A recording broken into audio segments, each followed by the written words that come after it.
Hello student, welcome to Butter academy Dehradun. और फिर से मैं एक छोटा सा वीडियो आप लोगों के लिए लेके आया हूँ। आप में से जो अभी से तैयारी कर रहे हैं मेंस कम प्रीलिम्स एग्जामिनेशन 2023 की, चाहे आप कर रहे हो लोअर पीसीएस के लिए या अपर पीसीएस के लिए, तो आज का जो टॉपिक है वो पेपर आपका 3 को लेकर है। मैं बार बार बोल रहा हूँ कि आपके जो टोटल पेपर है जीएस के मेंस में, वो कितने पेपर हैं? आपके 5 जीएस के पेपर हैं। आज का जो टॉपिक है एक दो दिन से अखबारों में आ रहा है। तो जैसे कि आप अपने लेफ्ट हैंड साइड पे देख रहे होंगे, धर्मांतरण एक गंभीर मुद्दा है, इसे राजनीतिक रंग ना दे सुप्रीम कोर्ट। ठीक है, तो सुप्रीम कोर्ट में जो आपका धर्मांतरण को लेकर जो एक चैलेंज किया गया है लॉ को, क्योंकि जैसे हमारा उत्तराखंड हो गया, एमपी हो गया, ऐसे कई आपके स्टेट हैं जिन्होंने धर्मांतरण को लेकर कुछ लॉज बना रखे हैं। तो उसको लेके ये लॉ को जो स्टेटों ने बनाए हैं अपने लॉज, उसको चैलेंज किया गया है। अब आप देखिए, ये जो न्यूज है इसका जो रिलेशन है वो किससे है? आपका पॉलिटी से है। ठीक है, और अगर आप देखें तो पॉलिटी जो है वो आपका आपके मेंस का जो पेपर है उसमें थर्ड पेपर में आपका क्या है? Indian polity, social justice and international relation. ठीक है, तो हम ये थर्ड पेपर की बात कर रहे हैं। यहीं से आपका, आपको पता है कि जो लोअर पीसीएस है वहां पे आपका सिर्फ एक ही जीएस का पेपर है, तो उसमें भी कोई ना कोई टॉपिक आ सकता है। तो यहां से जो जो क्वेश्चन बच्चों बन सकता है वो बन सकता है किसको लेकर? आपका पॉलिटी में कौन सा चैप्टर फिर आपको पढ़ना पड़ेगा, और वो पढ़ना पड़ेगा आपको कौन सा चैप्टर? आपका discuss the right to freedom of religion given in the constitution of India. कुछ इस तरीके से आपसे क्वेश्चन पूछा जा सकता है इस न्यूज को लेकर, कि वो कौन कौन से आपके राइट्स हैं। ठीक है,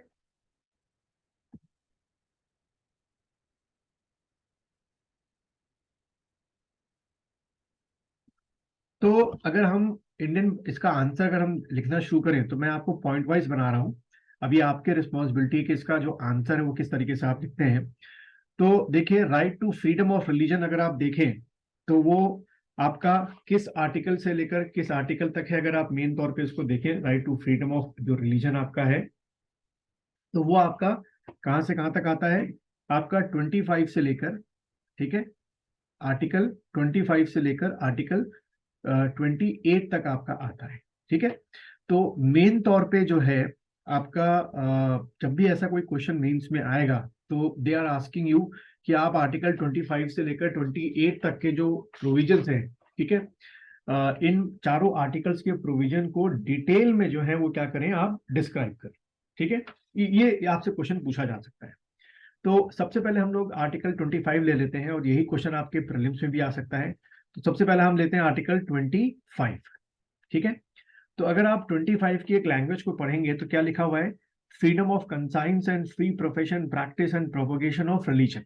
ठीक, यानी कि आर्टिकल 25 के जो आपके चार की वर्ड्स हैं उन्हीं को आपको एक्सप्लेन करना है। जैसे कि सबसे पहला क्या है? Freedom of conscience. ठीक है, कॉन्सियस या कंसाइंस। दूसरा आपका जो कीवर्ड है वो क्या है? आपका right to profess, right to profess. ठीक है, तीसरा जो कीवर्ड है 25 में जो आपको याद रखने हैं, और इसी को आपको अपने मेंस के एग्जाम में क्या करना है? एक्सप्लेन करना है, राइट टू प्रैक्टिस। ठीक है, और चौथा जो कीवर्ड है आपका, वो क्या कीवर्ड है आपका? Right to propagate, right to propagate. ठीक है, तो पहला अगर हम एक्सप्लेन करें सिंपल वर्ड में समझे, और वहां पे आप जो लिख के आएंगे अपने मेंस में, और ये प्री में भी आपके आ सकता है कि इनर फ्रीडम, जो फ्रीडम ऑफ कंसाइंस है, इसका मीन्स क्या हो गया? Inner freedom of an individual to mould his relation with God और क्रिएटर। यानी कि आपका 25 का जो ये पहला पार्ट है, एक तरीके से ये आपको, जो भी आपके सिटीजन ऑफ इंडिया है या अगर आप कोई फॉरेनर है, तो भारत की धरती में यानी कि with in the premises of India, ये आपका राइट है कि आप जिस भी किसको मानते हैं, गॉड को मानते हैं, या जिस भी आप क्रिएटर को मानते हैं, ठीक है, उनके साथ आप क्या कर सकते हैं? You can establish the relation with the God और what creation, whatever way he और शी डिजायर। जो ये रिलेशन स्टैब्लिश करने का तरीका है अपने भगवान से, या अपने खुदा से, या अपने ओवरऑल जो भी आप मानते हैं जिनको है, वहां से आप अपने तरीके से वो क्या कर सकते हैं? अपना रिलेशन स्टैब्लिश कर सकते हैं। ठीक है, थ्रू मेडिटेशन कर सकते हैं, थ्रू चैंटिंग कर सकते हैं, प्रार्थना के थ्रू कर सकते हैं, इबादत के थ्रू कर सकते हैं, या आपको परमिशन है। यहाँ एक और बात आपको समझनी है और अपने मेंस के पेपर में लिखना है कि आपके जो फंडामेंटल राइट्स हैं, कोई भी हो आपके, ठीक है, हमने पढ़ा है भाई कितने हैं टोटल फंडामेंटल राइट, 12 to 35 के बीच में हम पढ़ते हैं, ठीक है।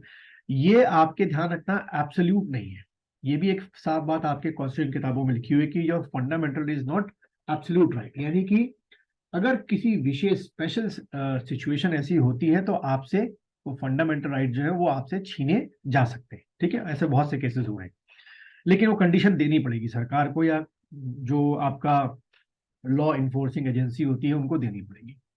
दूसरा, अगर आप राइट टू प्रोफेस को अगर आप एक्सप्लेन करेंगे तो किस तरीके से करेंगे कि आप, यानी कि हम एक एक्स को ले लेते हैं, एक्स जिस भी रिलीजन को मानता है, ठीक है, किसी भी रिलीजन को, तो हिंदू मुस्लिम सिख ईसाई तो चार मेन रिलीजन है ही आपके, लेकिन आप जिस भी रिलीजन को मानते हैं आप उसको ओपनली और फ्रीली क्या कर सकते हैं, बिलीफ को शो कर सकते हैं। जिस भी आप भगवान को मानते हैं, जिस भी खुदा को मानते हैं, जीसस को मानते हैं और सिखिज्म में मानते हैं आप, तो आप ओपनली फॉलो कर सकते हैं, आप शो कर सकते हैं भाई हम पर्टिकुलर जो रिलीजन है या पर्टिकुलर जो गॉड है उसको हम लोग क्या करते हैं, फॉलो करते हैं, ठीक है। फिर तीसरा है क्या है, राइट टू प्रैक्टिस, यानी कि जो भी आपके प्रैक्टिस, यानी कि मेन तौर पे इसमें जो कीवर्ड होगा प्रैक्टिस में वो होगा आपका रिचुअल्स, यानी कि जिस भी रिलीजन को या जिस भी गॉड को या क्रिएटर को आप मानते हैं उस दौरान जो भी आपके रिचुअल्स आप परफॉर्म करते हैं वो आप ओपनली शो कर सकते हैं, जो आइडियाज है उसके अंदर ओपनली शो कर सकते हैं। लेकिन फिर से मैंने बोला कि आपके एब्सोल्यूट नहीं है, ऐसे रिचुअल्स ऐसे आइडियाज जो कि अनस्टेबिलिटी लाए इंडिया के अंदर, या जो पब्लिक हार्मोनी है या पीस है उसको नुकसान पहुंचाएं, या किसी तरीके का ऑर्थोडॉक्स जो है वो फैलाएं, तो वो हमारे यहाँ फिर अलाउड नहीं है, ठीक है। इन सब चीजों को आप लिखेंगे छोटे छोटे लाइनों में।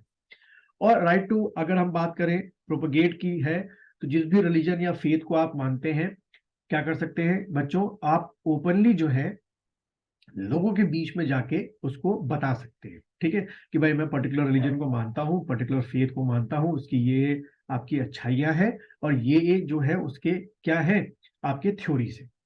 अब यहीं पे आपका जो है प्रोपोगेशन जो है, यहीं पे जो है कई बार ये वाला जो केस हो रहा है कि धर्मांतरण का गंभीर मुद्दा, यानी कि फॉर एग्जाम्पल एक आपका ए रिलीजन है जो अपने रिलीजन के बारे में लोगों को बताता है कि हमारे यहाँ इक्वालिटी है, हमारे यहाँ जो है वो सभी को, चाहे वो गरीब हो चाहे वो अमीर हो, एक ही तरीके से ट्रीट किया जाता है। और कोई आपका एक एक्स है वो इन जो ए के जो आइडियोलॉजीज हैं, ए रिलीजन के जो आइडियोलॉजीज है उससे इस तरह इंस्पायर होता है कि वो अपने धर्म को कन्वर्ट कर लेता है, यानी कि ही अडॉप्टेड द रिलीजन ऑफ ए, तो वो हमारे यहाँ देखो अलाउड है।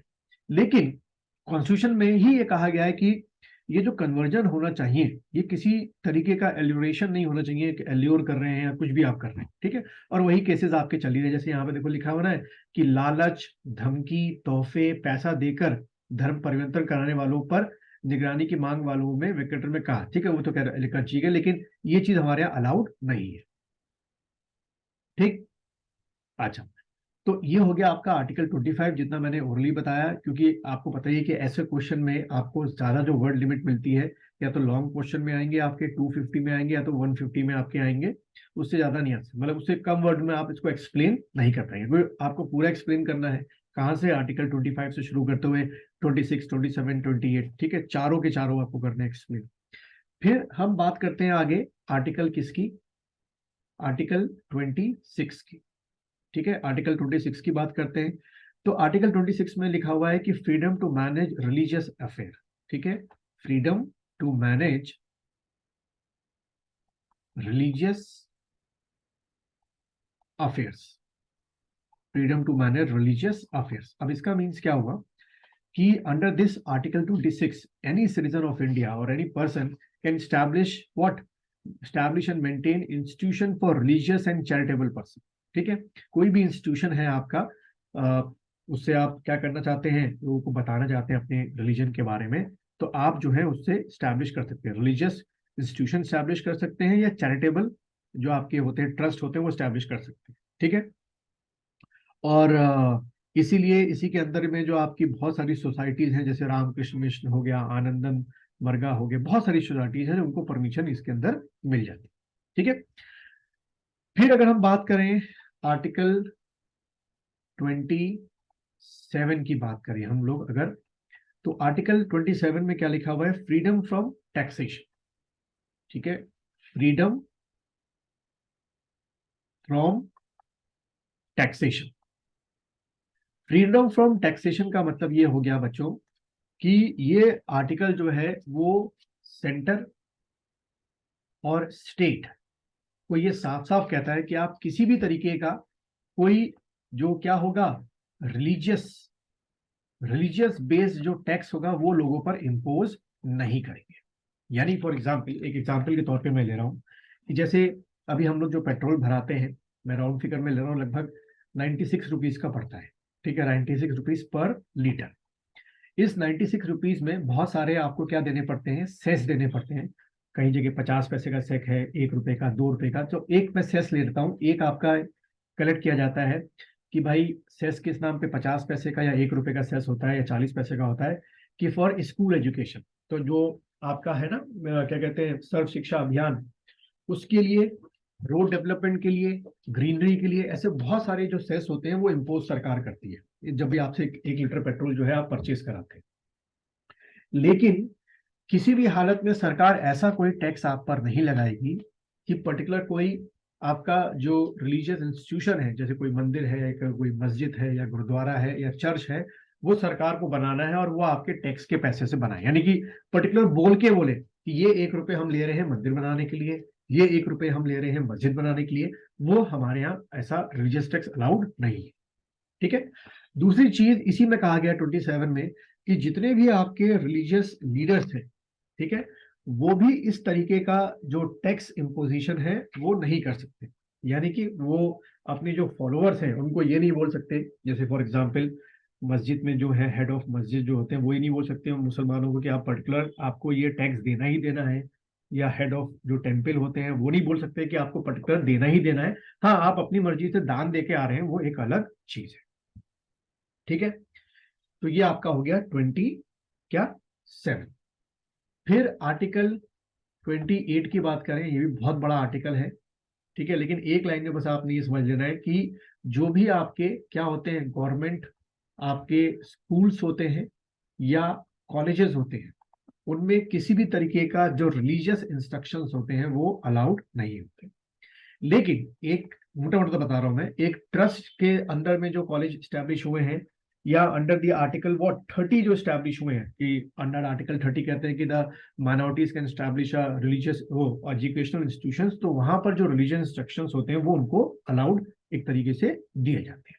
ठीक है, तो ये एक आपका क्वेश्चन था जो मुझे लगा कि इसमें आ सकता है। इसका जितना आप ज्यादा प्रैक्टिस करेंगे आंसर लिखने की, जितने ज्यादा इसमें केसेस को इनपुट करेंगे, उतने ज्यादा आपको नंबर मिलने के चांसेस ज्यादा है।